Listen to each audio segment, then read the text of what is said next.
Okay, welcome back. Last time we did Twilight Princess's first dungeon. That was Forest Temple. Um, so next we got Goron Mines, and yeah, just like Ocarina of Time, Twilight Princess has only one dungeon that I actually hate, and that is Goron Mines. Goron Mines, I can't think of any good characteristics of it. The one good thing I can think about Goron Mines is that you get the bow in it. You get the bow in it. And also, Death Mountain is kind of a cool place. You really don't go there often enough, to be honest.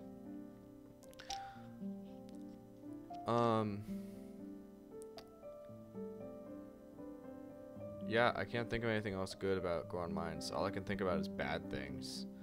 Like the iron boots and how it's so slow. It's just so annoying to walk. Because like half the walking you're going to be doing in the second part of the dungeon is just so slow. And you have to take a big detour to get a piece of heart. Like it would take 2 seconds if you're walking normally. But no, you're walking with the iron boots. So it takes forever. And it's just so annoying. There's nothing good about the Goron Mines. I hate it so much. It's not as bad as Jabba. Actually, you know what? No, it's worse than Jabba Spelling. What am I talking about? Okay. Controversial warning. We got another water temple I like. I like this water temple too. I just noticed that okay, whatever. So the thing about what's it called? Lakebed Temple. The reason why I like it is because it's for the same reason as the Water Temple in Ocarina of Time. It's because instead of doing things, you're figuring out what you're supposed to do and what you can do. Actually, you're figuring out what you can do, not what you're supposed to do. And that's good because it makes you feel free. Because if you hit a dead end. The thing about this dungeon is that if you hit a dead end, at least in my experience, it usually doesn't take you that long to get back. To get back to where you're supposed to be and maybe try again. Go in a different direction, you know? Also, this is where the enemies start getting better. Honestly, the enemies in the first two dungeons weren't that, they were kind of pushovers, except for like the Dodongos maybe and the Goron Mines.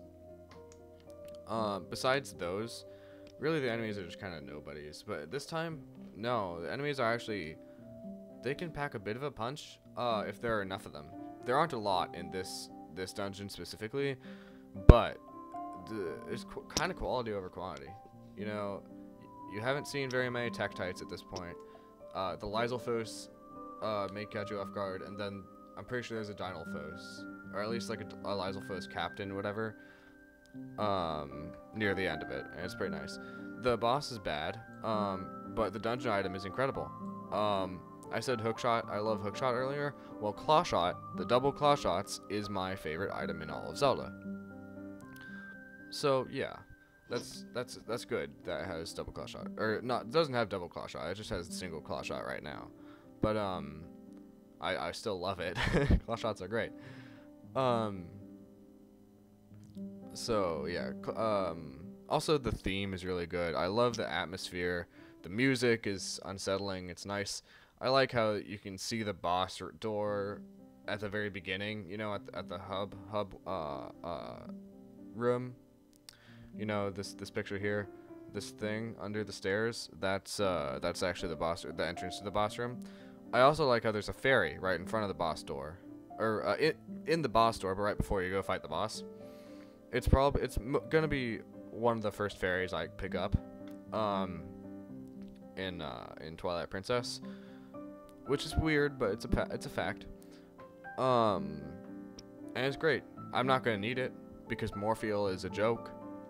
But again, just like this dungeon, just because Morpheal is a joke doesn't mean that the dungeon is a joke. In fact, I am putting Lakebed Temple up here. Look at this. Look at my my terrible ideas.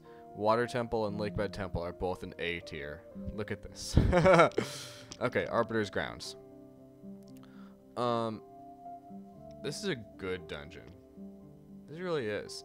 It reminds me a lot of the Earth Temple in Wind Waker, where it's like, yeah, it's sand, but it's also dead themed and darkness and things.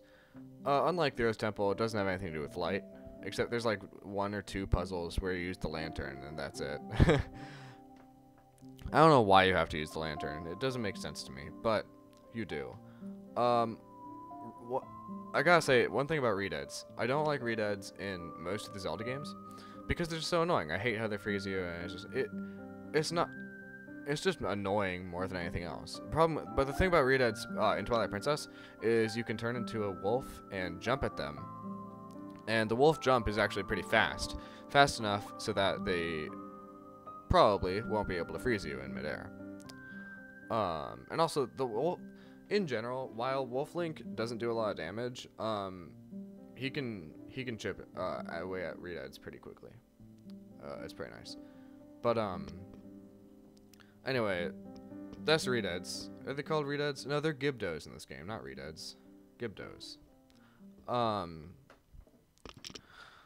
But in general, I like how I like just a lot of the puzzles. I just love them. You know, I like how there are the tiny rats that you have to see with your wolf senses. You know, I like how there are the... What else is there in Arbiter's Grounds? You got, you know, I didn't like the lamp puzzles, but I did like most of the puzzles. I like the pose. The pose are fun to fight. Death Sword is an incredible enemy. The spinner is one of my favorite items in Twilight Princess, even if it is underutilized. Overall, just Arbiter's Grounds. 2 A-tier dungeons in a row. I told you. I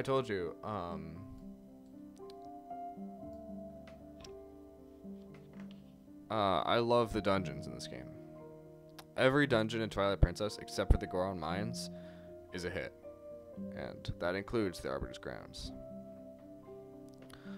Okay, next we got, what's it called? Snow Peak Ruins. That's what it's called. I'm forgetting a lot of the names of the dungeons. I've played more dungeons than I thought I have. Oh, man. But, this is a good dungeon. Actually, this is a banger dungeon. Because, the thing about Snow Peak Ruins is it's unique. It's unique in many, many ways. One of the things that it's unique about is the setting. You know, I don't think there are any other Zelda dungeons besides all the Ganon's Towers, Hyrule Castle, and all that are just in houses. This is just a house. It's a giant mansion. The closest that they've ever gotten to that is actually the Sand Chip in Skyward Sword.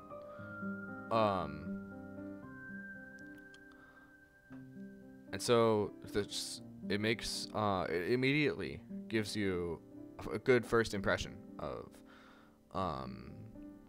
Snow Peak Ruins, and then you do the main thing. The first part of Snow Peak Ruins is getting the ingredients for the soup, because you know Yetta is just either an amnesiac or she just wants you to make soup. I like to think she's an amnesiac, but it really is nice. It's fun to go around an ice-themed dungeon that doesn't have terrible ice physics, because most of the ice physics in Zelda games are terrible. You know, that's why I put the Temple of Droplets down here. That's why I put the ice thing over here. Actually, it's not, but it's one of the reasons. I just hate ice physics in games. But there aren't a lot of ice. There isn't a lot of ice in Snow Peak Ruins. There's a little bit of ice physics in a few rooms, and there are a couple enemies that can turn you into ice temporarily. But once you get the ball and chain, you can kill them and you can also use the cannons. Really, the only thing that I don't like about Snow Peak Ruins, or at least the only thing that I dislike about it, is the fact that you're going to need a lot of bombs. You might even run out of bombs if you're not careful, because you're going to need a lot of bombs to do bomb arrows, because bomb arrows are very useful against the ice enemies. You're also going to need a lot of bombs to do the cannons, because the cannons are important. You have to use at least one of them, at least two actually, to finish the dungeon. And then you get to fight the boss. The boss is very fun. It's simple but fun, because it's satisfying to hit with the ball and chain and make it smaller, and it's just nice. You know, it's kind of refreshing to have combat that isn't just sword. You know, most of the combat in Twilight Princess is sword, sword, sword, sword, but that's not the case with Blizzetta. So it's going up here. It's going all the way up here. I like how there are 2 ice dungeons in here. This is hilarious. I am learning things about myself that I did not know. Should I talk about Temple of Time? I guess I will. It probably won't take very long. Alright. Temple of Time. This dungeon is good. Because you see, Temple of Time is a great example of linearity done right. You know, if Dragonroost Cavern is linearity done wrong, Temple of Time is linearity done right, because basically the whole thing for Temple of Time is you go up the thing looking for a statue, and then you find the statue and the Dominion Rod after you fight the best version of any Dark Nut in any game, any Zelda game. You fight that and you get the Dominion Rod and you get the statue, and you come back down. You do the same rooms, but you're doing it with the statue, and the statue, it makes it so that the puzzles are completely different, and you have to think a little bit hard outside of the box a little bit, and it's very nice. It's very fun to do that, because the enemies are getting stronger. They aren't a joke anymore. In fact, I even game overed a couple times in the previous dungeon, and yeah, it's very nice. But yeah, it's kind of easy to forget one thing in the Temple of Time and then just miss all of it. Like, one time I had to go all the way back to get the boss key, and all the way back and do the boss. And speaking of the boss, I don't know, once again, it's a joke. It's just so easy. Even the developers knew that you weren't supposed to take Armagoma seriously. You could take him seriously for 5 seconds, and then you're done. But, the rest of the dungeon is nice. People hate the song. I like the song. But a couple things are keeping it back from being an A tier or an S tier. And one, that's because it's not that memorable. I usually forget it exists when I play through Twilight Princess, and I'm like, oh yeah, now I have to go to the time place. And then it's just, I'd play it, and I guess I enjoy it, but not probably as much as I want to. Probably not as much as the developers wanted me to. It can just, a few of the puzzles can be a little frustrating sometimes. You know, if The Legend of Zelda was like Metroid, and there were only like save states, or like, not save states, specific places where you can save and you can't save anywhere else. That's a thing in Skyward Sword, but not in this game. If it were like that, the Temple of Time would be way more frustrating. But it's not. So, I'm going to put it up here, and I'll see you in the next episode.